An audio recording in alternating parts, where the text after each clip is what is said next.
আমরা এর আগের পার্টে দেখেছিলাম এই সন নামক ছেলেটি একটি জাদু স্থানে চলে এসেছিল, যেখান থেকে সে একটি পাখির মাধ্যমে আগের দিকে এগিয়ে যেতে থাকে।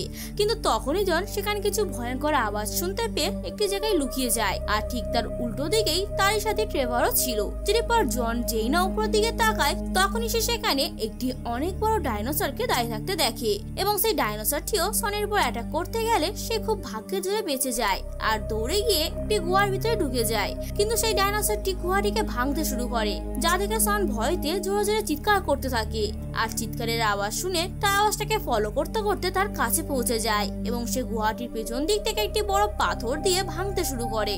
আর সেখান থেকে তারা দুজনে আবারও এক জায়গায় হয়ে যায়, এবং অবশেষে তারা ডাইনোসরের হাত থেকে নিজেদের রক্ষা করে তারা আবারও গুহার রাস্তা ধরে একটি নদীর ধারে পৌঁছে গেছিল, যেটা পার করতে গেলে তাদেরকে একটি নৌকার দরকার পড়বে, কিন্তু তাদের কাছে কোনোটাই ছিল না। তখনই তারা খেয়াল করে তাদের আরেকটা সাথে হেনা একটি মৃতজীবের মাথাটাকে নৌকার মতো করে ব্যবহার করে তাদের দিকে এগিয়ে আসছে, যেটির পর তারা তিনজনে আবারও এক হয়ে যায়। আর সেখান থেকে তারা তিনজন মিলে এবারে নদীটাকে পার করতে থাকে, এবং তারপরে কিছুটা যেতে না যেতেই তাদের নৌকাটা হঠাৎ করে ভেঙে নিচে পড়ে যায়। এরপর তাদের সাথে কি ঘটেছিল সেটা জানতে হলে আমাদের চ্যানেলটিকে সাবস্ক্রাইব করতে ভুলবেন না।